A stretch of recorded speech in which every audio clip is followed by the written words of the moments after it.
ফেরেশতারা তোমরা যে যেখানে আছো স্টপ হয়ে দাঁড়িয়ে যাও, হুরগেলেমান যে যেখানে আছো দাঁড়িয়ে যাও। কেউ কোনো কথাবার্তা বলবে না, কেউ কোনো অট্টহাসি হাসবে না, কেউ কোনো গল্প গুজব করবে না। কারণ এখন কথা হচ্ছে আমার প্রেমিক প্রেমিকার কথা হচ্ছে, প্রেমিক প্রেমিকার গল্প হচ্ছে, ওখানে কেউ ডিস্টার্ব করতে পারবে না। ডিস্টার্ব করলে আমাদের গল্প মজবে না, গল্প জমবে না। এই জন্য যে যেখানে আছে স্টপ হয়ে যাও, যত সময় আমাদের গল্প শেষ না হবে।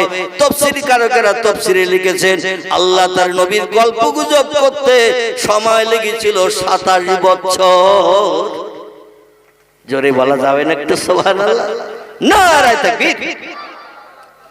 আমার ভাইরা, রাসূল বলছেন মান সামার রজব, যদি কোনো ব্যক্তি রজব মাসে একটা নফল রোজা রাখে, কামা কুল্লা দাহরা কামা কুল্লা দাহরাহু, সে যেন সারা বছর রোজা রাখার সওয়াব অর্জন করলো। কামাত দাহরা কুল্লাহু, নবী বলছেন যে ব্যক্তি রজব মাসে একটা নফল রোজা রাখলো, ওই লোকটি আর সারা বছর রোজা না রাখলো, রজবের একটা রোজার মর্যাদার খাতিরে আল্লাহ সারা বছর তার নাম আমলের থলিতে রোজা রাখার সওয়াব লিপিবদ্ধ করে দেবেন। ইহুদিরা কোনো পাই পার্বণ আসলে, ভালো ভালো অনুষ্ঠান আসলে ওরা আনন্দে একটা করে রোজা রাখতো। পয়গম্বর মুহাম্মদ রাসূলুল্লাহ বলছেন, আমরা যদি ভালো ভালো দিন, ঈদের দিন বা এমন করে খুশির দিন, শবে বরাতের দিন, শবে মেরাজের দিন ইহুদিদের মতো একটা রোজা রাখি, তাহলে ওদের ধর্মের বিধান আমাদের ধর্মের বিধান একই সামঞ্জস্য হয়ে যাবে, একই রকম হবে। এই জন্য ইহুদিরা যদি একটা রোজা রাখে তোমরা দুটো রাখবে, ওরা যদি দুটো রাখে তোমরা তিনটে রাখবে। কারণ ইহুদি খ্রিস্টানদের সঙ্গে আমাদের ইসলামের ধর্মের কোনো সম্পর্ক নাই। ইহুদিদের খ্রিস্টানদের ধর্মের সঙ্গে ইসলাম ধর্মের কোনো সম্পর্ক নাই। এই জন্য আমি মুহাম্মদ রাসূলুল্লাহ বলছি, তোমরা প্রয়োজনে, আমি যদি একটা রোজার কথা বলেছি, দুটো নফল রোজা রেখে দেবে। সেই নফল রোজা দুটো রাখার দিন হলো আগামীকাল সোমবারের দিন এবং মঙ্গলবারের দিন। কারণ সোমবারের দিন গত রাত্রে পয়গম্বর মুহাম্মদ রাসূলুল্লাহ আসমান ভ্রমণ করেছিলেন। এই জন্য নবী বলছেন, দিনের বেলা রোজা রাখলে ওই লোকটা মিথ্যা কথা বলতে পারে না, চুরি ডাকাতি করতে পারে না, ফাহিশা কথাবার্তা বলতে পারে না, রোজাদার গালিগালাজ করতে পারে না, অপকর্মমূলক কাজ করতে পারে না, সিনেমার কাউন্টারে হাত দিয়ে টিকিট কেটে ন্যাংটা নারীর নাচ গান দেখতে পারে না। কারণ রোজাদার ব্যক্তি সতর্ক থাকার চেষ্টা করে। দিনের বেলা রোজা রাখবে, কিয়ামুল লাইল, রাতের বেলা একটু বিবি বাচ্চা যখন ঘুমিয়ে পড়বে, বিছানায় লাথি মেরে শয়নসজ্জা পরিত্যাগ করে লেপ কম্বলে লাথি মেরে দিয়ে উঠে যেয়ে যায় নামাজের পাঠিয়ে দাঁড়িয়ে যাবে। এবং আল্লাহর রিজা মন্দিরের জন্য সোমবারের দিন গত রাত নবীজির মেরাজের রজনীতে তোমরা একটু নফল ইবাদত বন্দেগী করবে, নফল নামাজ পড়বে। নফল নামাজটাকে আরবি ভাষায় রাত্র দ্বিপ্রহরের পর থেকে নিয়ে ফজরের সময়কাল পর্যন্ত এই নামাজটাকে বলা হয়েছে তাহাজ্জুদ। কি নাম বললাম? ফাতাহাজ্জাদু বিহি নাফিলাতাল লাক আসা আইয়াব আসাকা মাকামাম মাহমুদা।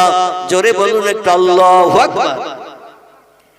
কোরআন পাকের সম্ভবত 28 পারায় আল্লাহ পাক এই তত্ত্বটা কোট করেছেন, ও বান্দা বান্দীরা, আমাকে যদি রাজি করতে চাও, আমার কাছ থেকে জীবনের সফলতা যদি অর্জন করতে চাও, জীবনের সব শান্তি যদি আমার কাছ থেকে মেটাতে চাও, রাতের গভীরে সব সৃষ্টি যখন বিবি বাচ্চা নিয়ে ঘুমিয়ে যায়, দেহের ক্লান্তি দূর করার জন্য বিশ্রামে যায়, ঘুমিয়ে পড়ে দেহের ক্লান্তি দূর করার জন্য, ওই সময় যে ব্যক্তি ঘুমকে হারাম করে বিছানায় লাথি মেরে বিবি বাচ্চার মায়া ছেড়ে শান্তি শয্যা লেপ কম্বল পরিত্যাগ করে যায় নামাজের পাঠিয়ে দাঁড়িয়ে 4 রাকাত মতান্তরে 6 রাকাত কিংবা 8 রাকাত এই নামাজটা যে লোকটি আদায় করবে, নামাজ আদায় করে ডাইনে বামে সালাম ফিরিয়ে আমি মহান প্রভু আল্লাহ পাক আমার কাছে দোকানে হাত তুলে যদি বান্দা কিছু চায়, আমি আল্লাহই বান্দারে কোনোদিন ফেরত দিই না। জোরে বলা যাবে না একটু সুবহানাল্লাহ? এই নামাজটাকে বলা হয়েছে তাহাজ্জুদের নামাজ। কিসের নামাজ? 5 ওয়াক্ত ফরজ নামাজ আমরা মুয়াজ্জিনের আযান শুনতে পাই, ঠিক না ভুল? কিন্তু এই 5 ওয়াক্ত নামাজ ছাড়া আরো কিছু ওয়াক্ত নামাজ আছে। 5 ওয়াক্ত নামাজ আমাদের এই জন্য পড়তে হবে, আমরা বাস করি কাদ দুনিয়ায়। কাদ দুনিয়ায় বাস করি। পৃথিবীতে বহু বড় বড় বিজ্ঞান এসেছে, কারো নাম রুশো, কারো নাম প্লেটো, কারো নাম হেগেল, কারো নাম ক্যান্ট, কারো নাম ভয়েল, কারো নাম জার্নাল, কারো নাম মিলি, কারো নাম টমাস কার্লাইল, কারো নাম উইলিয়াম মুর, কারো নাম এডওয়ার্ড গিবন, কারো নাম গোয়েল, কারো নাম আইজাক নিউটন, কারো নাম গ্যালিলিও। বড় বড় দামি দামি বিজ্ঞানী এসেছে। আচ্ছা, ওরা কেউ কি দুনিয়া বানিয়েছে?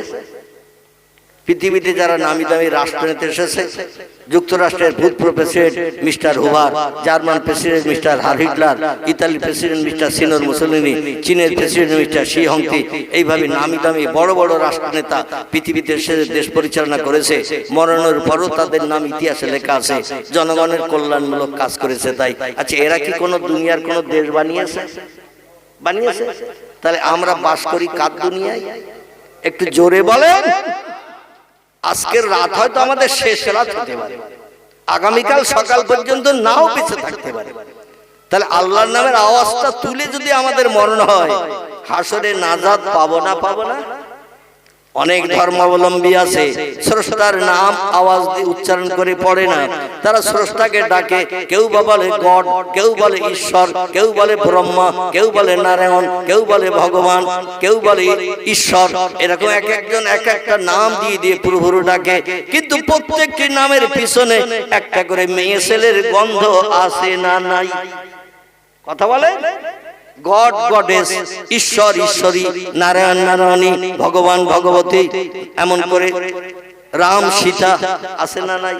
একটা করে প্রভুর নাম যখন বলে, প্রভুর নামের পাশে একটা করে স্ত্রীলিঙ্গের চিহ্ন পাওয়া যায়, মেয়ে ছেলের গন্ধ পাওয়া যায়। আমাদের যারে প্রভু বলি ডাকি, সেই নামটি হলো আল্লাহ। কি নাম? আমরা যারে স্রষ্টা বলে প্রভু বলে ডাকি, তার নাম হলো আল্লাহ। আল্লাহ নামের পাশে কোনো গন্ধ পর্যন্ত কিছু নাই। আল্লাহর কোনো শরীক নাই, অংশী নাই, লাম ইয়ালিদ ওয়ালাম ইউলাদ, তার কোনো সন্তানাদিও নাই, কারো পেটের থেকেও তিনি জন্মগ্রহণ করেন নাই। অতীতে তিনি ছিলেন, বর্তমানে আছেন, ভবিষ্যতেও থাকবেন। তার জন্মদাতা কেউ নাই। সেই প্রভু তিনি এমন একজন শক্তিশালী প্রভু, তিনি বলছেন ইন্নামা আমরুহু ইজা আরাদা শাইয়ান আইয়াকুলা লাহু কুন ফায়াকুন। আমি আল্লাহ যখন কোনো কিছু তৈরি করার পরিকল্পনা ইচ্ছা প্রকাশ করি, আইয়াকুলা লাহু, আমার জবান দিয়ে শুধু একটু বলি কুন হ ফায়াকুন, সঙ্গে সঙ্গে সেটা হয়ে যায়। আমার কোনো কিছু বানাতে তৈরি করতে 1 সেকেন্ডের জায়গা এবং ভবিষ্যৎ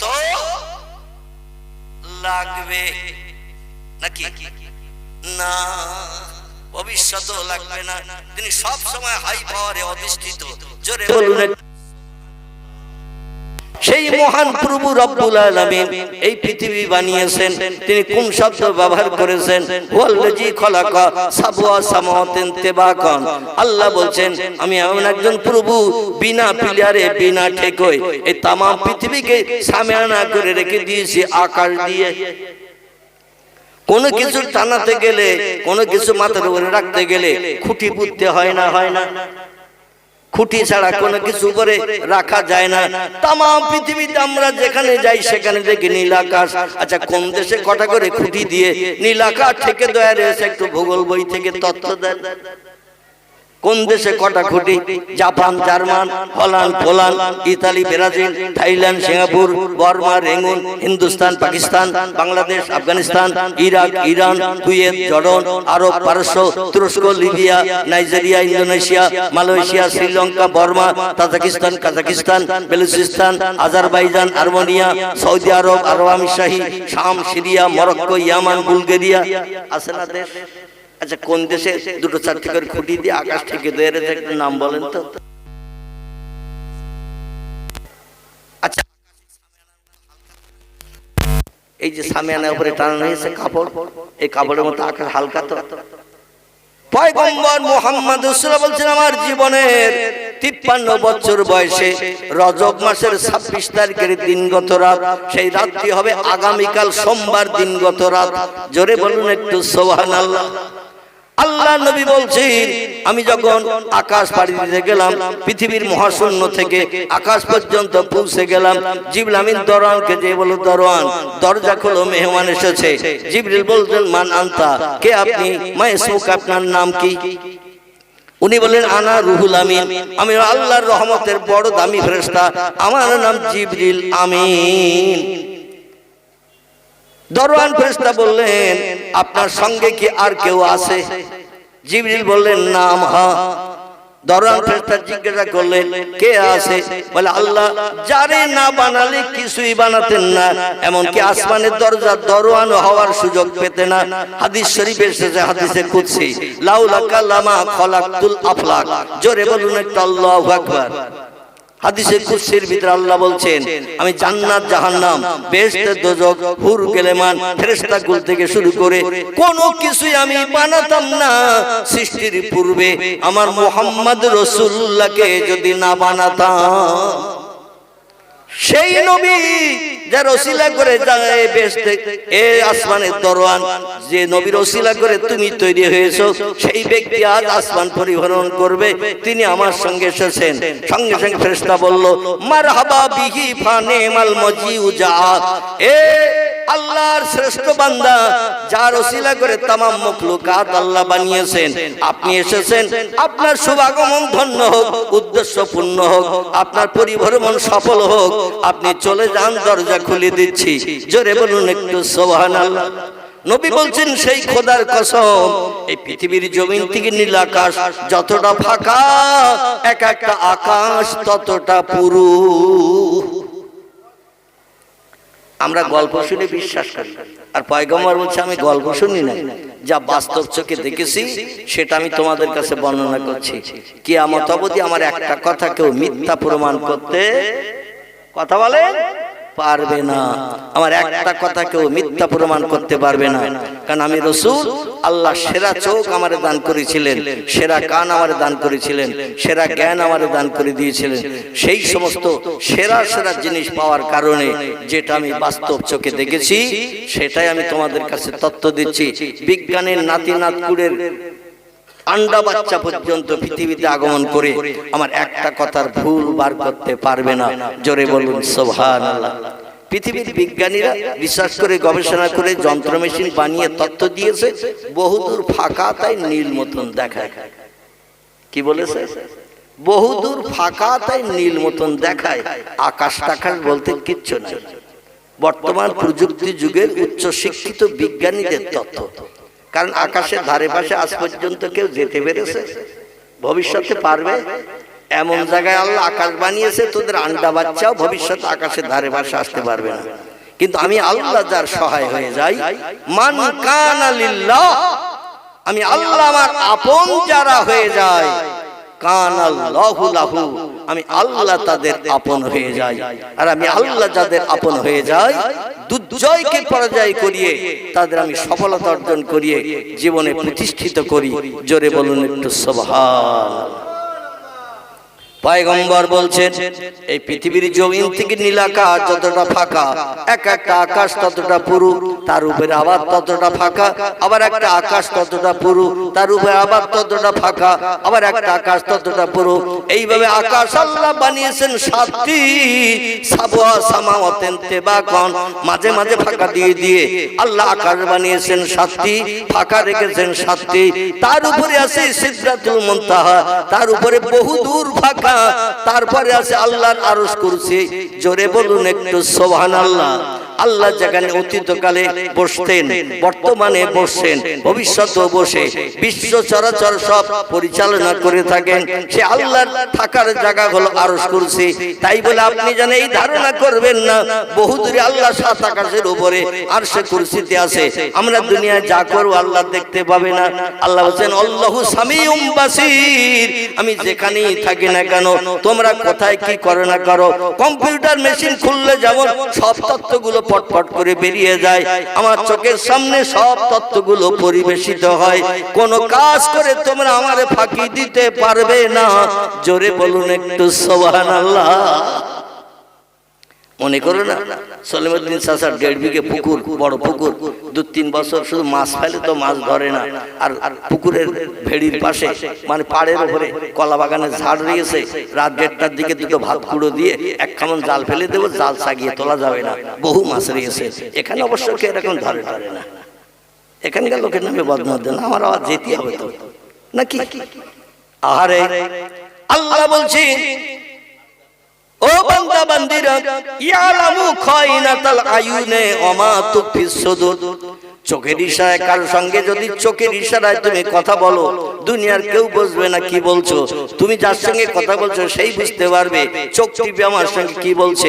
আল্লাহ বলছেন কেউ বুঝতে না পারলো আমি ওটা বুঝি। ওমা তুখফিস সুদূর, অন্তরে মনে মনে যে চিন্তা ভাবনা করো, মনের ভিতরে গোপনে চিন্তা ভাবনা করছো।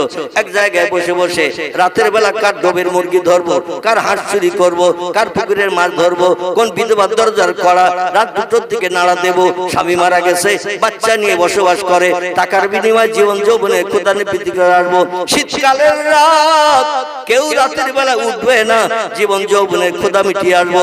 আল্লাহ বলছেন মনে মনে দিনের বেলা চিন্তা করছো অন্তরে অন্তরে, ও খবরটাও আমি আল্লাহ রাখি। তাহলে আল্লাহরে ফাঁকি দেওয়ার কিছু করা যাবে? কথা বলেন, আল্লাহরে ফাঁকি দেওয়ার কিছু করা যাবে না। এটা জানা সত্ত্বেও আমরা করি।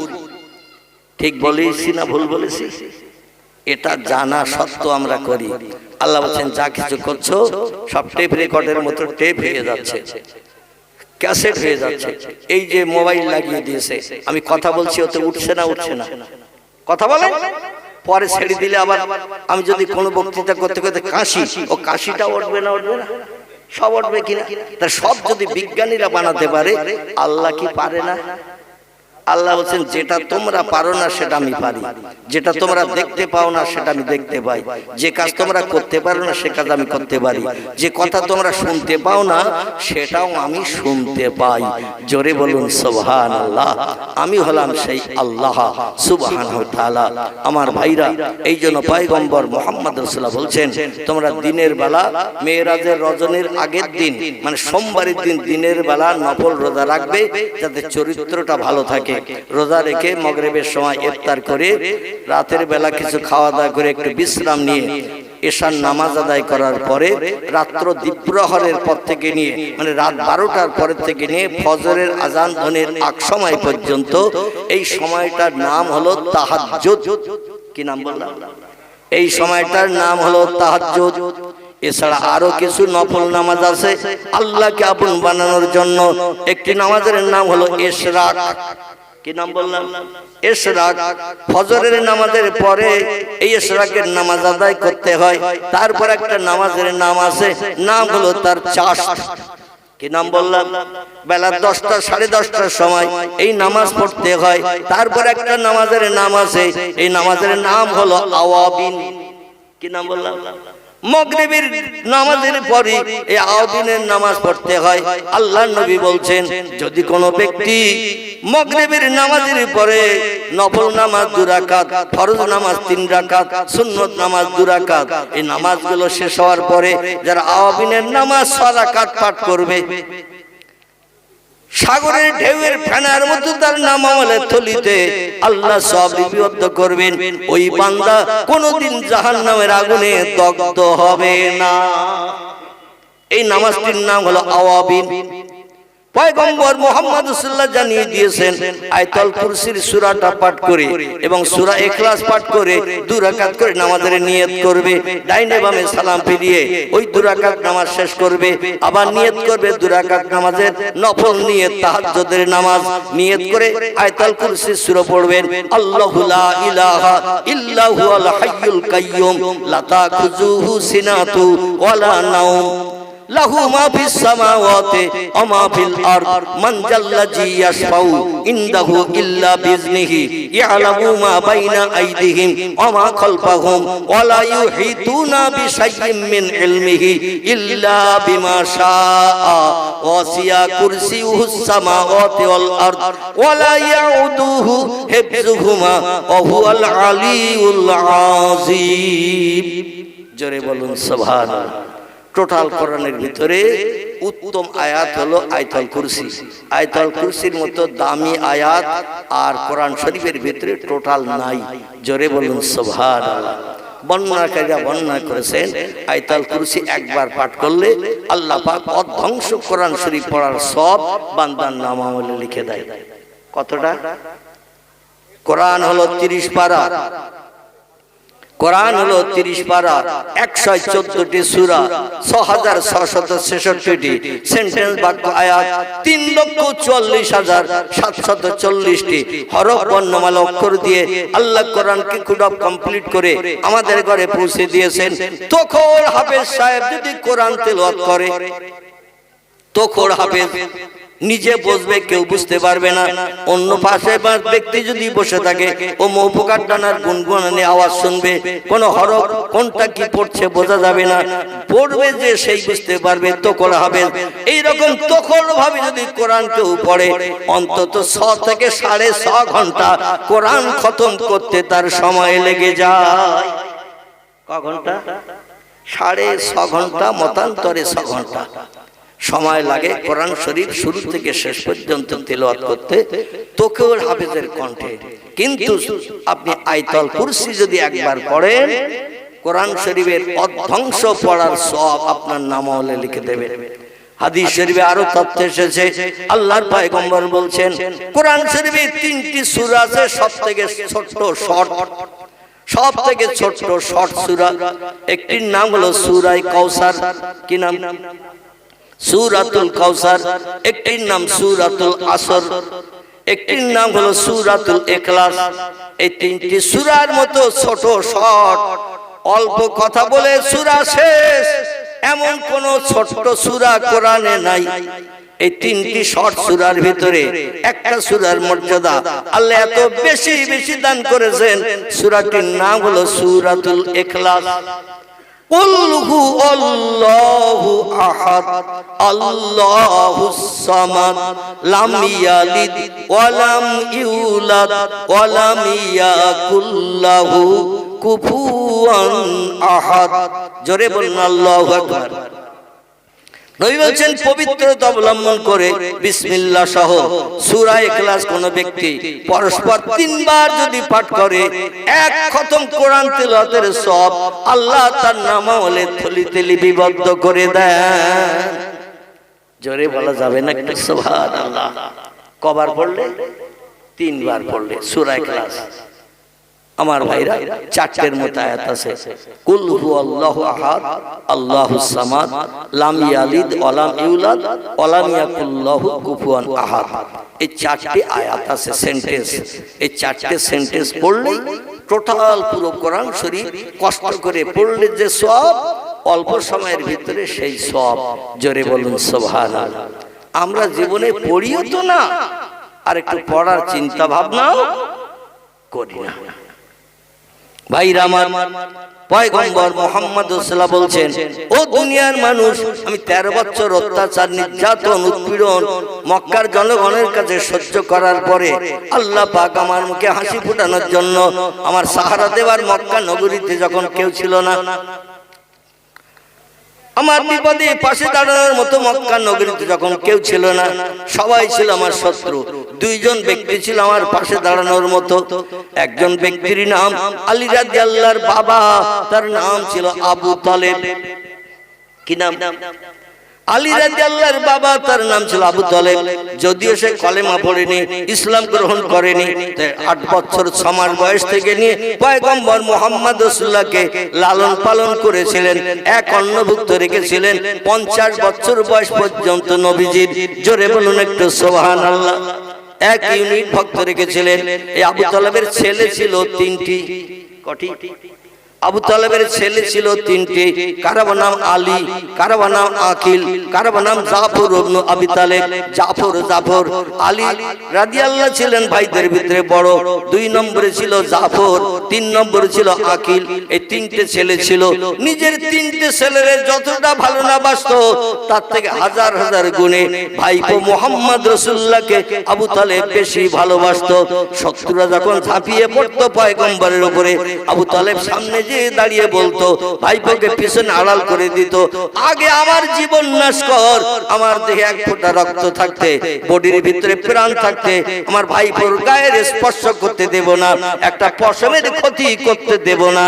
জোরে বলুন একটু সুবহানাল্লাহ, নারায়ে তাকবীর। যদিও কলেমা পড়েনি, ইসলাম আনেনি, মুসলমান হয়নি, পয়গম্বরকে ভালোবাসতেন, তার কারণ পয়গম্বর ছিল পৃথিবীতে দেখতে বিশ্ব সুন্দর।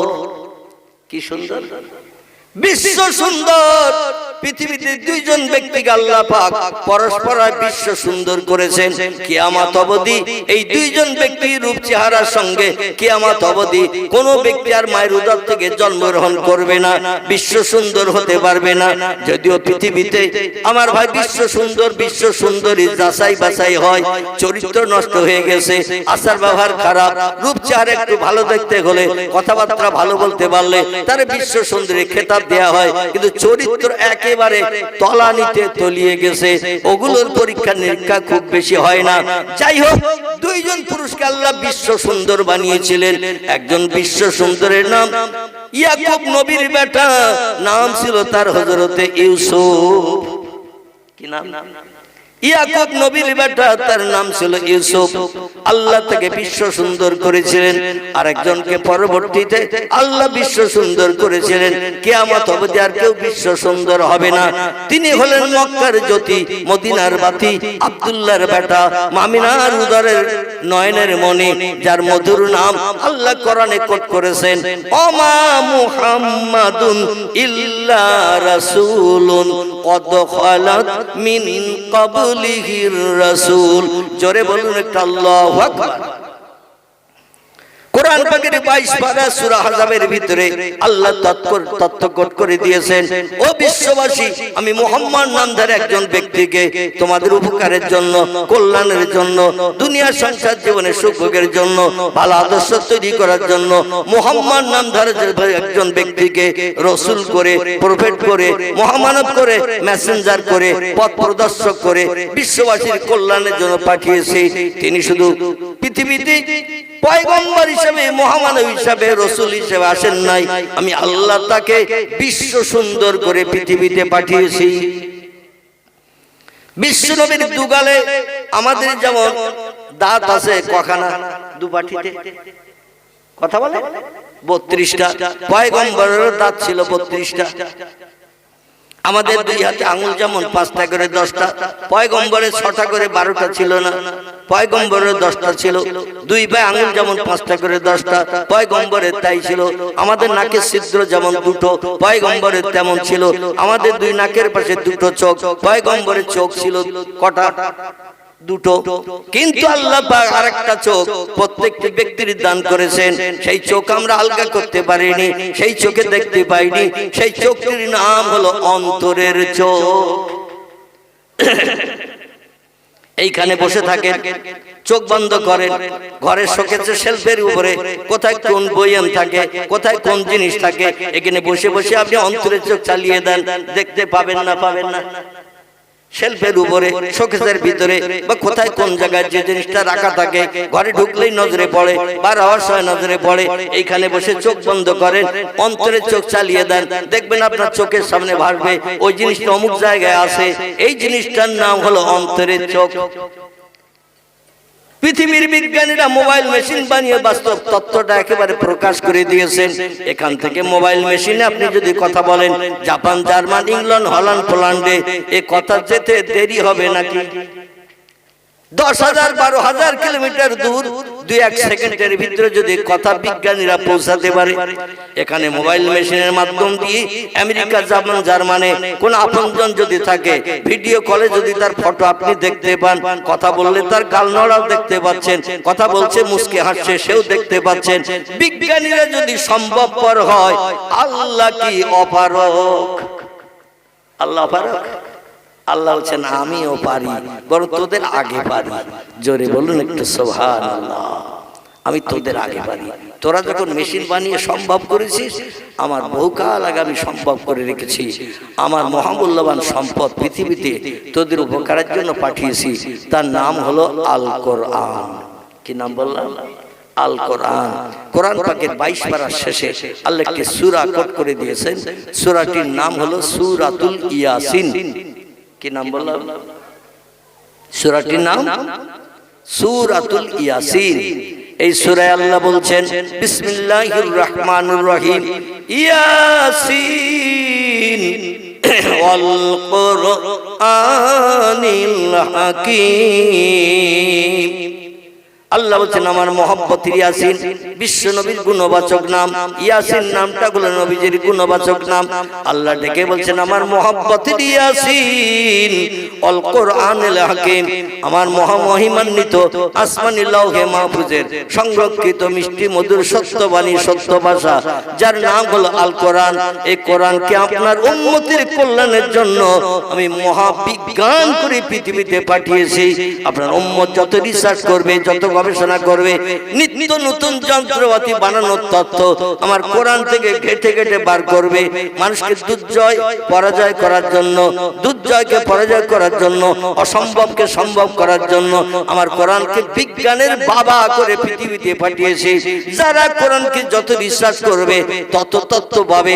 বেদের মতো, পুরাণের মতো, গীতার মতো, ভগবতের মতো, রামায়ণের মতো, মহাভারতের মতো, জিন্দাবাস্তার মতো, গ্রন্থ সাহেবের মতো, মনুসংহিতার মতো, উপনিষদের মতো, তৌরাতের মতো, জবুরের মতো, ইনজিলের মতো, বাইবেলের মতো আমার কোরআনকে জানো অনেক দিন বয়স হয়ে গেছে বলে পুরানো ধারণা করো না। আমার কোরআনের একটা নাম দিয়েছি কোরআনুম মাজিদ।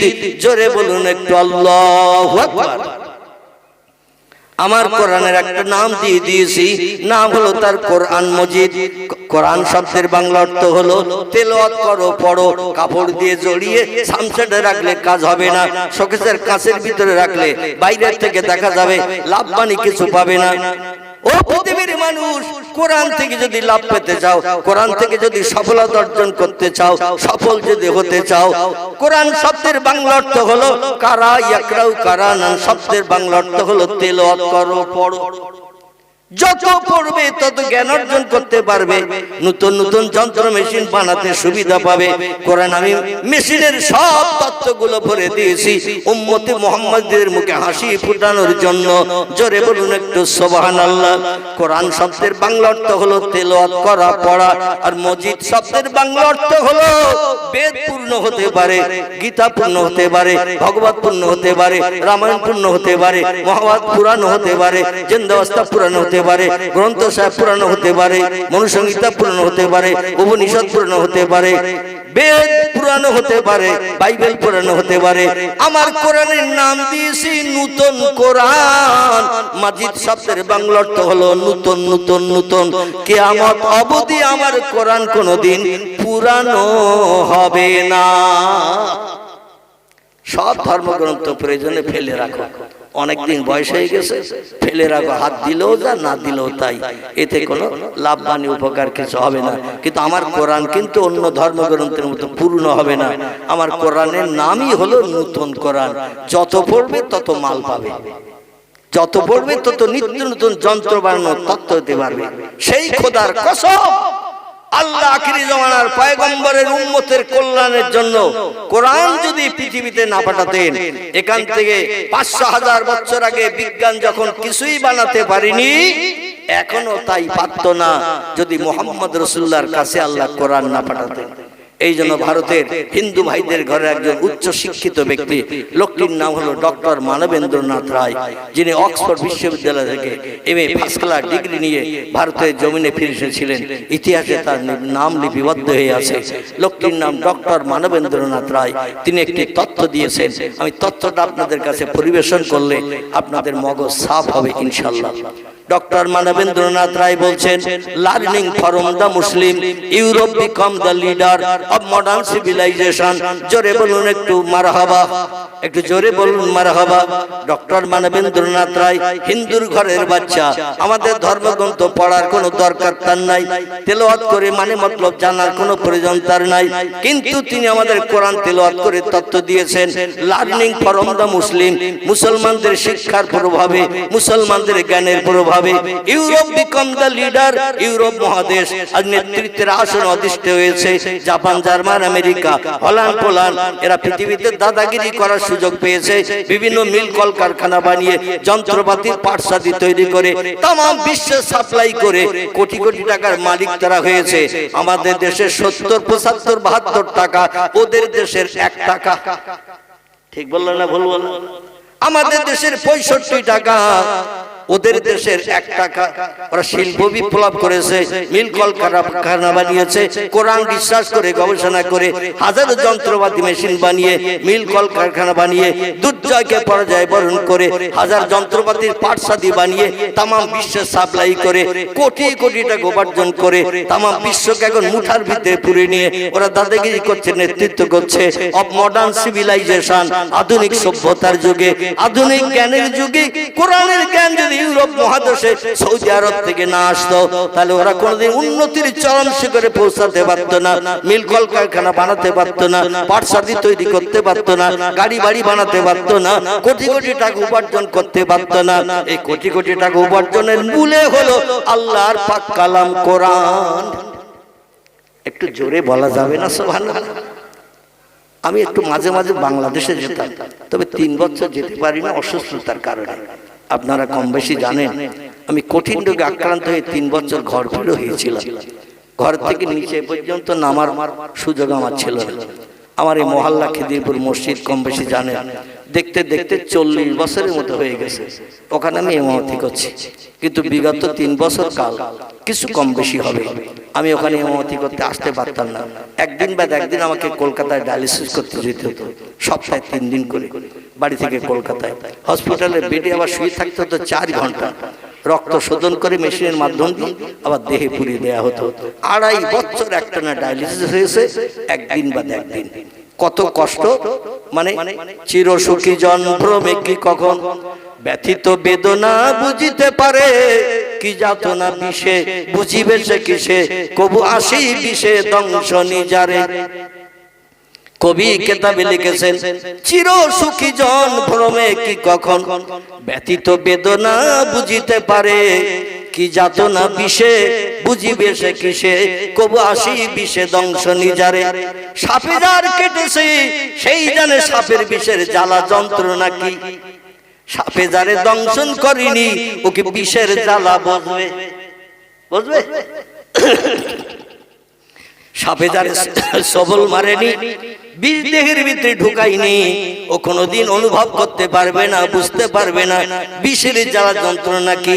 ডায়ালিসিস করাটা যে কত কষ্ট, যে লোকটির কিডনি ডিফেক্ট হয়ে গেছে, যাদের ডায়ালিসিস চলছে তাদের কাছে জিজ্ঞাসা করবেন, সঠিক তথ্যটা তার কাছ থেকে পেতে পারবেন।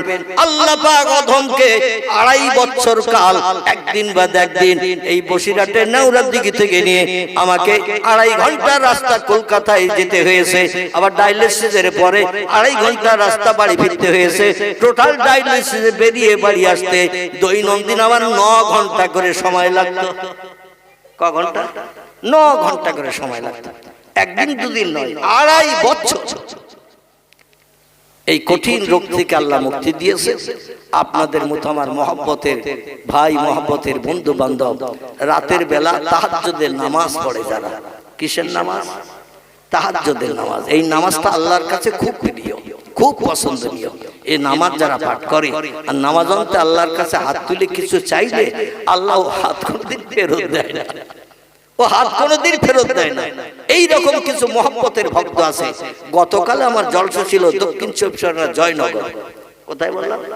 দক্ষিণ 24 পরগনা জয়নগর, যেখানে জয়নগরের মোয়া বিক্রি হয়। জানেন তো, হাড়িতে করে, মাটির হাড়িতে করে রাখে।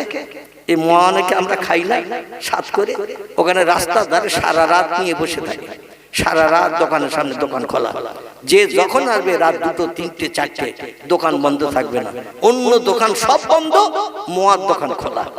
মানে যে যখন আসবে ও মোয়াকি নিয়ে বাড়ি যাবে, ছেলে মেয়েদের দেবে। এই জয়নগরের ওখানে আমার প্রোগ্রাম ছিল গতকালকে। তো আমি যেটা আপনাদের কাছে বলতে চাচ্ছিলাম সেটি হলো এই, আমার ভাইরা সেখানকার মানুষেরা বলছিল হুজুর, যখন ওই দুতলা মাদ্রাসার উপরে আমার বসা জায়গা করেছে, এসে সালাম কালাম করে বলছে হুজুর আমি 20 কিলোমিটার দূর থেকে এসেছি। আমি বললাম কেন ভাই? বলে অনেকদিন আপনার দেখিনি তাই দেখতে এসেছি।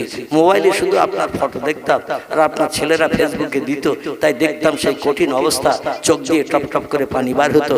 আর প্রতিদিন আমরা এই দুই ভাই, দুজন তারা বলছে আমরা এই দুইজন ভাই হাফেজ সাহেব মানুষ, মাদ্রাসার শিক্ষকতা করেন। বলে আমরা এই 20 কিলোমিটার দূর, জায়গাটির নাম হলো মহিষমারি।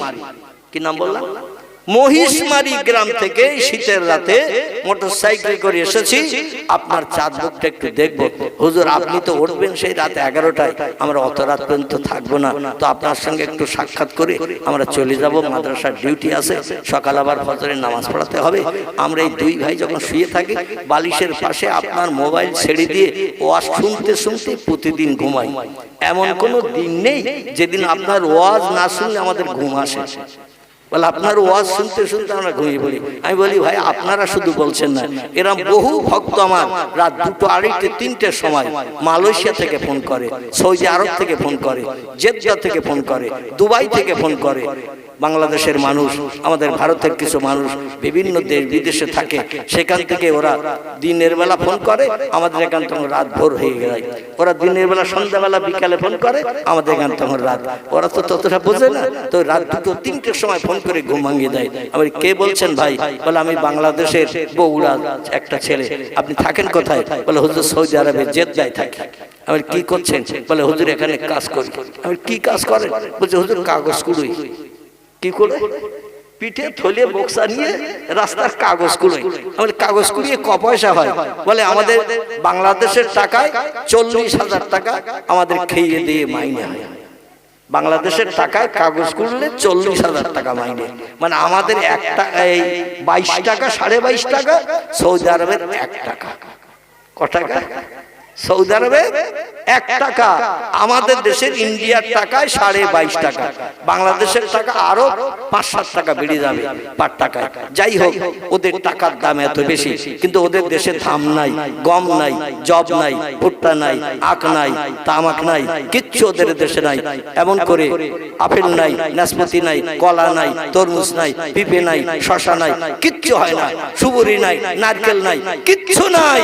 কিন্তু ওদের দেশের টাকা দাম আল্লাহ এত বেশি করে দিয়েছে, একমাত্র আল্লাহর ইবাদত বندگی করার কারণে ওদের দেশে আল্লাহ দিয়েছে তেলের ভান্ডার।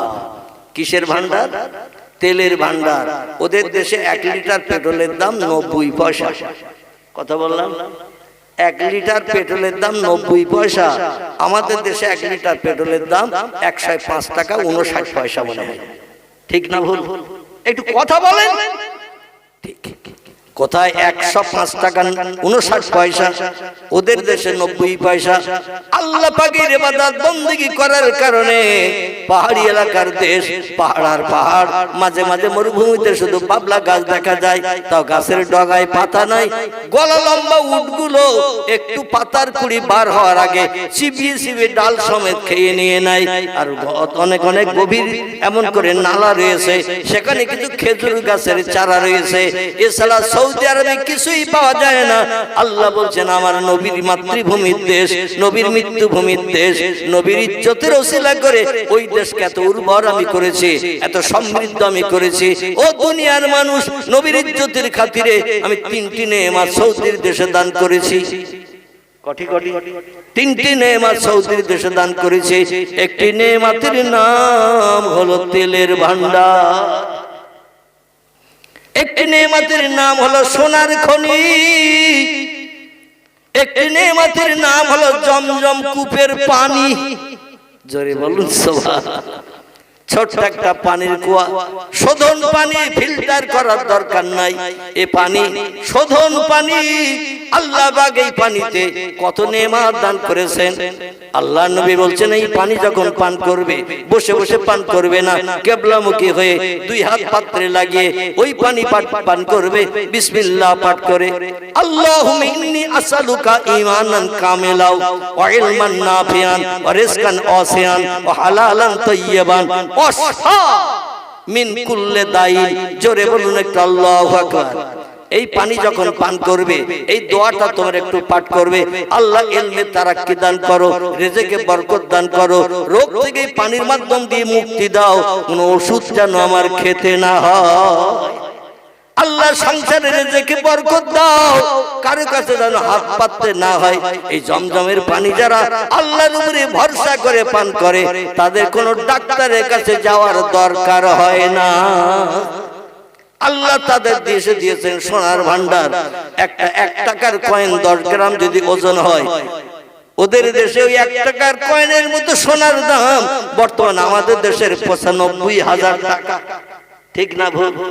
আল্লাহ মাটির তলায় সোনার ভান্ডার দান করে দিয়েছেন, আর তেলের ভান্ডার এত দান করে দিয়েছে, টোটাল বছরে 56 দিন তেল তুলে বিক্রি করলে সারা দেশের জনগণের 1 বছরে খাওয়ার টাকা হয়ে যায়। বাকি 365 দিনের 56 দিন তেল তুলে বিক্রি করলে সারা বছরের দেশের জনগণের টোটাল টাকা হয়ে যায়। বাকি দিন শুধু তেল বিক্রি করে করে কোটি কোটি টাকার মালিক হচ্ছে সৌদি সরকার। এই জন্য ভারতবর্ষ এত উর্বর দেশ, সুজলা সুফলা শস্য শ্যামলা দেশ। এখানে আপেল হয়, নাশপাতি হয়, কলা হয়, তরমুজ হয়, পিঁপে হয়, বেদানা হয়, ডালিম হয়, সুন্দর সুন্দর রসালো ফল হয়। আখ থেকে শুরু করে, সুপারি থেকে শুরু করে, নারকেল থেকে শুরু করে, খেজুরের গাছের রস থেকে শুরু করে কত কিছু আমাদের দেশে পাওয়া যায়, ওদের দেশে কিচ্ছু নাই। কিন্তু আমরা যেগুলো খাই আমাদের দেশে হয় একেবারে অড়পড়া মাল। আর 1 নম্বর ভালো ভালো মালগুলো সব সৌদির দেশে টিকিট লাগিয়ে ফার্স্ট কোয়ালিটি, মানে বেটার কোয়ালিটি বলে ছোট ছোট স্ট্যাম্প লাগিয়ে কলাগুলোর স্ট্যাম্প লাগানো রয়েছে। একটা কলার দাম 2 টাকা। কটা?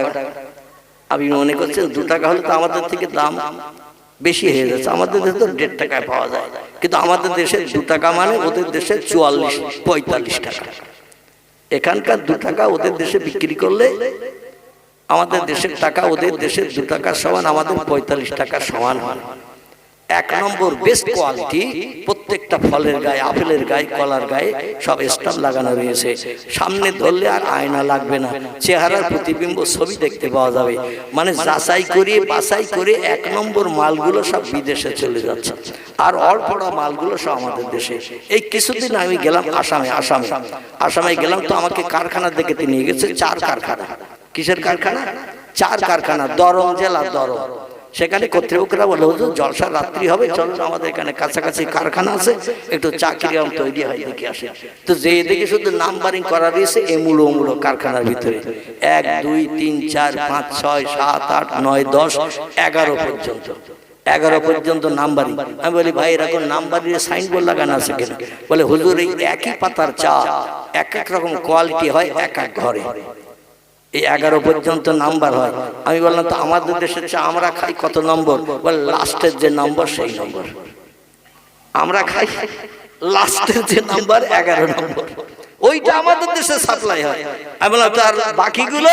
বলে 1 নম্বর 2 নম্বর 3 নম্বর সব আমেরিকা, জাপান, জার্মান, সৌদি আরব, দুবাই, আরব আমির শাহী, এরকম করে জর্ডন, পৃথিবীর বিভিন্ন দেশে সাপ্লাই হয়। ও মাল আমাদের নসিবে জোটে না। যেমন বাগদা চিংড়ি আমরা তৈরি করি, কিন্তু আমাদের নসিবে জোটে।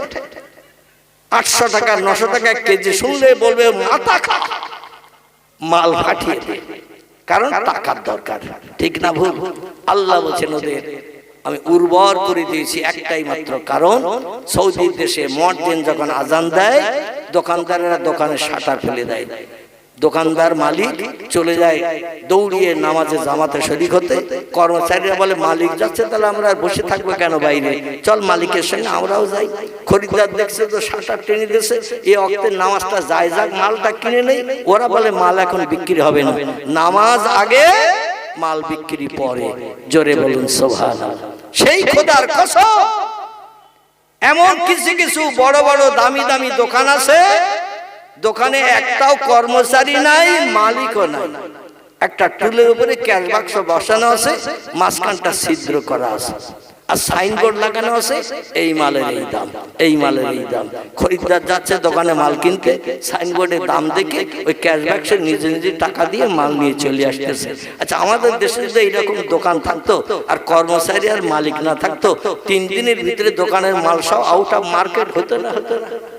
মাল সব বিক্রি হয়ে যেত, মাল সব বিক্রি হয়ে যেত, কারণ দাম লেখা আছে সাইনবোর্ডে মালের নামের পাশে, আর দামও লেখা আছে, তো দাম আর মাল থেকে মাল সব বিক্রি হয়ে যেত। কিন্তু বাক্সের তালা খুলে যে ডালা উল্টাতো, দেখতো এমটি বাক্স, একটাও টাকা নেই। সুযোগের সদ্ব্যবহার এ ভারতের মানুষ করে না, করে না। সামান্য বাসে উঠিয়ে 2 জন কন্ট্রাক্টর, 1 জন করে হেল্পার 2 দরজায় থাকে না থাকে, দরজার মুখে পটির নিচে হেল্পার দেখবেন একটা ডান্ডা ধরে আর একটা ধরে ঝুলিয়ে কাঠিয়ে, মানে ও ইশারা দেয় যে সামনে বিপদ আছে, অমুক আছে, তমুক আছে, যানজট আছে, হ্যান আছে, স্যান আছে। ও আবার কোনো যাত্রী টিকিট কেটেছে কিনা মাঝে মাঝে নামার সময় চেক করে, টিকিট দেখি, যখন টিকিট দেখাতে পারে না বলে পয়সা দাও।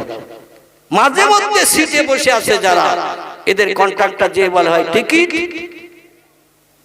মাথা নাড়া দিয়েছে, মানে হয়ে গেছে। কন্ট্রাক্টর বলছে আমি তো টাকা দিয়েছি, আমার তো ধারণায় আসতেছে, তা আর একটা বার একটু জিজ্ঞাসা করে দেখি। আর একবার যে বলছে একটু নরম স্বরে, ভাই টিকিট? আচ্ছা, একবার বললাম বুঝতে পারিনি। ও বলছে ঠিক আছে ভাই, আমি মেলা লোকের কাছে যাচ্ছি, স্মরণ নেই। আসলেও টিকিট কাটে, আসলে টিকিট কাটেনি। আমাদের এইদিকে বোধহয় এরম লোক নেই, আছে? আসারিকু আসারিকাতু ফাকতাউ আইদিয়াহুমা ওয়াল আখির। আল্লাহ কোরআনে বিধান দিয়েছেন, চোর দেশে একটাও থাকবে না। যদি কোনো ব্যক্তি কারো মালে না বলে হাত দেয়, ও চোর হিসাবে বিবেচিত হবে। আর চোরের শাস্তি হলো 2 হাতের বাহুর গোড়া থেকে একেবারে কাঁধের গোড়া থেকে 2টো হাত কেটে দাও। আসারিকু আসারিকাতু, নারী হোক বা পুরুষ হোক, 2 জনের 2টো হাত কেটে দিয়ে দাও। জীবনে কোনোদিন কারো মালে যেন হাত দিতে না পারে। চোরের শাস্তি হলো হাত কাটো। ও যদি কোনো কাজকর্ম করতে না পারে, বসে বসে যদি খায়, সরকার তাদের একটা জায়গা বানিয়ে সেখানেই বসিয়ে খাওয়াবে। তবে ঘরের দরজা গরমকালে আর লাগাতে হবে না, দরজা খুলে দক্ষিণে হাওয়া খেয়ে বিশ্রামে ঘুমাও, কারণ চোর আর দেশে থাকবে না। হাত কাটার নিয়ম যদি থাকতো, এ দেশে কেউ আর চুরি করত? কথা বলে আজ্জানিয়াতু আজ্জানি ফাজলদু কুল্লু ওয়াহিদুম মিনহুমা মিআতা জালদা। আল্লাহ বলেন অবিবাহিত নারী পুরুষ যদি জেনা ব্যভিচার করে, জীবনের গুপ্তাঙ্গের এমন করে আয়েশারাম অর্জন করে, বিশেষ করে পৃথিবীতে চরিত্র নষ্ট করে, অবিবাহিত নারী পুরুষ হলে তাদের কোমর সমান পর্যন্ত মতান্তরে 100 বেত্রাঘাত তাদের করো, 100 বেত্রাঘাত করো। অবিবাহিত নারী পুরুষ যদি ব্যভিচারী করে 100 বেত্রাঘাত করো, বাসুক বা মরুক আর দেখার দরকার নাই। আর বিবাহিত নারী পুরুষ যদি ব্যভিচারে লিপ্ত হয়, জীবন যৌবনে ক্ষুধা নিবৃত্তি করতে যায়, বউ থাকতে স্বামী থাকতে পরকীয়া হয়ে অন্য কারোর সঙ্গে যদি চরিত্র নষ্ট করতে যায়, ধরা পড়ে গেলে কোমর সমান মাটি খুঁড়ে গর্ত করে তারে পুঁতে ভালো, বাকি কোমরের উপর থেকে বাকি পোষণটা মাটির উপরে যেটা থাকবে পাথর ছুঁড়ে ছুঁড়ে মেরে তার প্রাণ নাশ করো। ওই ব্যভিচারী বিবাহিত নারী পুরুষ দুনিয়ায় থাকার থেকে না থাকা ভালো। এইরকম ব্যভিচারী যদি পৃথিবীতে হয়, আল্লাহ রহমতের দরজা বন্ধ হয়ে যাবে, কোনদিন মানুষ স্বস্তি শান্তি পেতে পারবে না। পয়গম্বর মুহাম্মদ রাসূলুল্লাহ মেরাজের রজনীতে আল্লাহর সঙ্গে দিদার করে 25 মতান্তরে 27 বছরের লম্বা মেয়াদ গল্প গুজব করার পরে আল্লাহ বলেন, হাবিব আমার বাড়িতে এসেছো, আমার জন্য তোহফা এনেছো, সেটা হলো পবিত্রতা। আপনার পবিত্রতা তোহফা পেয়ে আমি আল্লাহ বড় খুশিতে বাগবাগ হয়ে গেলাম। আমি আপনার উম্মতের জন্য কিছু তোহফা দিতে চাই। রাসূল বলেন, মা হিয়া ইয়া রাব্বি, ও আল্লাহ কি আমার উম্মতের জন্য আমার জন্য দান করবেন? আল্লাহ বলেন, শোনো, দুটো গিফট তোহফা দেব। একটির নাম হলো নামাজ, একটির নাম হলো রমজানের রোজা। একটি হলো নামাজ, একটি হলো রমজানের রোজা। নবীজির জীবনে 53 বছর বয়স থেকে মেরাজ থেকে ফিরে আসার পর উম্মতের জন্য নামাজ ফরজ হয়েছে। ধারাবাহিকভাবে 5 ওয়াক্ত নামাজ পড়তে হবে, এই নিয়মটা তার পূর্বে ছিল না। তবে নামাজ আদায় করত, যখন তখন মনে হলে আল্লাহর উদ্দেশ্যে সিজদা করত। ধরাবাঁধা কোনো নিয়ম নীতি ছিল না। এই মেরাজ থেকে ফিরে আসার পরে নামাজ ফরজ হয়েছে এবং বছরে 1 মাস সিয়ামুন নাহার, দিনের বেলা না খেয়ে অনাহারা থাকার নিয়ম আল্লাহ পাক কোরআনে কোট করে দিয়েছেন। ইয়া আইয়ুহাল্লাযীনা আমানু কুতিবা আলাইকুমুস সিয়াম কামা কুতিবা আলাল্লাযীনা মিন ক্বাবলিকুম লাআল্লাকুম তাত্তাকুন। জোরে বলুন একটু আল্লাহু আকবার। আল্লাহ বলছে, উম্মতি মুহাম্মাদিরা, আমার জান্নাত যদি হালাল বানাতে চাও, জাহান্নাম যদি হারাম বানাতে চাও, আমার দেয়া দুটি তোহফা গিফট তোমাদের জন্য পুরস্কার স্বরূপ দান করলাম। এই দুটি যদি বাস্তব জীবনে মহব্বত করে ভালোবেসে জীবনের সঙ্গে প্রতিফলিত করতে পারো, ফালা আলাইকা, আর কোনো জিনিসের প্রয়োজন হবে না। মা ফাতাকা মিনহু, এই দুটি জিনিস তোমাদের জন্য যথেষ্ট হয়ে যাবে। আমার জান্নাত তোমাদের হালাল বানাতে কেউ বাধা দিতে পারবে না। একটির নাম হলো নামাজ, একটির নাম হলো রোজা। আমরা কি আল্লাহ দেয়া তোহফা বাস্তব জীবনে রূপদান করি? কিছু মুসলমান আছি সপ্তাহে একদিন শুক্রবারের দিন একটু মসজিদ দেখতে যাই। ঠিক বললাম না ভুল বললাম? সপ্তাহে একদিন একটু মসজিদ দেখতে যাই, সারা সপ্তাহ মসজিদের নাম নিশানা গন্ধ নাই। আল্লাহ নবী বলছেন, ইচ্ছাকৃত মুয়াজ্জিনের আযান শুনলো, ওই লোকটি মসজিদে জামাতে শরীক হলো না বা বাড়িতে ওই ওয়াক্তের নামাজটা আদায় করলো না। ইচ্ছাকৃত যদি নামাজ কাজা করে, তিরমিজি আবু দাউদ শরীফের হাদিস, আল্লাহ নবী বলছেন, একটানা 80 হব্বা তাকে জাহান্নামের আগুনে জ্বালানো হবে। আমার ফরজ হুকুমকে নস্যাৎ যদি কেউ করে, আমার ফরজ হুকুমের মর্যাদা যদি না দেয়, ফরজ হুকুমকে বাস্তবে যদি রূপদান না করে, আমি একটানা 1 ওয়াক্ত নামাজ কাজা করার কারণে 80 হব্বা জাহান্নামের আগুনে জ্বালাবো। সাহাবীরা বললেন, মা হিয়াল হব্বা ইয়া রাসূলুল্লাহ, হব্বা কি জিনিস? আল্লাহ নবী বললেন, 2,88,00,000 বছর একটানা জাহান্নামে জ্বললে তারে বলা হয় 1 হব্বা। খুব ভালো করে একটু মগজ ঠান্ডা করে চিন্তা করে। 1 ওয়াক্ত নামাজ কাজা করলে, আল্লাহর ফরজ হুকুম নস্যাৎ করলে, আল্লাহ তাকে 80 হব্বা জাহান্নামের আগুনে জ্বালাবে। সাহাবীরা বললেন, নবীজি হব্বা কারে বলে? হব্বাটা কি? নবী বললেন, 2,88,00,000 বছর একটানা জাহান্নামের আগুনে জ্বললে তারে বলা হয় 1 হব্বা। 1 ওয়াক্ত নামাজ কাজা করলে তারে জ্বালানো হবে 80 হব্বা। প্রতিদিন ফরজ নামাজ কত? কথা বলে 5 ওয়াক্ত। এই 5 ওয়াক্ত নামাজ হলো ফরজ। তাই দৈনন্দিন আমরা যারা 5 ওয়াক্ত নামাজ কাজা করছি, আমরা কি জান্নাতের নাম নিশানা গন্ধ কোনদিন পাবো এই ধারণা করতে পারি? কারণ আল্লাহর কোরআনের কথা যেমন সত্য, পয়গম্বর মুহাম্মদ রাসূলুল্লাহর জবানি কথাগুলো তেমন সত্য। অতএব অবশ্যই আমাকে আপনাকে দগ্ধ হতে হবে জাহান্নামের আগুনে। আর দুনিয়ার আগুনের থেকে 69 মতান্তরে 70 গুণ বেশি শক্ত করে, কড়া করে, কঠিন করে আল্লাহ জাহান্নামের আগুন বানিয়েছেন অপরাধীদের শাস্তি দেওয়ার জন্য। পৃথিবীর আগুনের কালার হলো লাল, আর জাহান্নামের আগুন 3000 বছর ধরে রড জ্বালিয়ে জ্বালিয়ে যেমন গুড় করা হয়, আল্লাহ জাহান্নামের আগুন কঠিন গাঢ় শক্ত করার জন্য 3000 বছর ফেরেশতাদের দিয়ে জ্বালিয়েছেন। জ্বালিয়ে জ্বালিয়ে জাহান্নামের আগুনের রং করা হয়েছে কালো। কি করা হয়েছে? কালো। ফেরেশতারা বলে ইয়া রাব্বি, ও আল্লাহ, এই জাহান্নামের আগুনের রং কেন কালো বানালেন? আল্লাহ বলছেন জাহান্নামীরা যখন জাহান্নামের আগুনে দগ্ধ হবে, আগুনে যখন পড়বে, এমন আগুনের কালার রং বানিয়েছি, পাশে পাশে মানুষ জাহান্নামের আগুনে পড়বে, চিল্লাবে, আওয়াজ শুনতে পাবে, কিন্তু কালো আগুনের ভিতরে কেউ কাউকে দেখতে পাবে না। কে কেমন কষ্ট পাচ্ছে, কে কেমন পুড়তেছে, কে কেমন হাউতাশ করতেছে, কে কেমন চিল্লাচ্ছে, কেউ কাউকে দেখতে পাবে না, শুধু আওয়াজ শুনতে পাবে। কুল্লামা নুদিজাত জুলুদুহুম বাদদালনাহুম জুলুদান গায়রাহা লিয়াযুকুল আযাব। আমি জাহান্নাম এমন কোয়ালিটির করে বানিয়ে দিয়েছি, যখন আমার ফেরেশতারা লোহার শিকলের দড়ি গলায় পরিয়ে জাহান্নামের আগুনে ফেলে দেবে, আসামি সাব্যস্ত হওয়ার কারণে মিজানের দাড়ি পাল্লায় নেকি ওজনের পরে যখন আসামি সাব্যস্ত হয়ে যাবে, গরু ছাগলের গলায় দড়ি দিয়ে টেনে টেনে নিয়ে যেমন মাঠে বাঁধতে নিয়ে যাওয়া হয়, ওই রকম ফেরেশতারা লোহার ছাগলের দড়ি গলায় পরিয়ে গরু ছাগলের মতো হড় হড় করে টানতে টানতে নিয়ে জাহান্নামের আগুন নিক্ষেপ করে দেবে। আর ওই আগুনে যখন দগ্ধ হবে, পুড়বে, আল্লাহর কোরআন বলছে কুল্লামা নুদিজাত জুলুদুহুম, ওই জাহান্নামের অপরাধীদের গায়ের গোশত চামড়াগুলো জাহান্নামের আগুনের দ্বারা পুড়িয়ে কয়লার মতো ঝরিয়ে ঝরিয়ে ফেলা হবে। গোশত চামড়াগুলো আগুনে দগ্ধ হয়ে পুড়ে কয়লার মতো ঝরে ঝরে পুড়বে।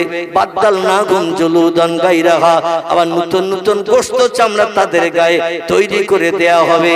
লিয়াযুকুল আযাব, আর নতুন নতুন আযাবের শাস্তি কোটি কোটি বছর ধরে উপভোগ করতে থাকবে।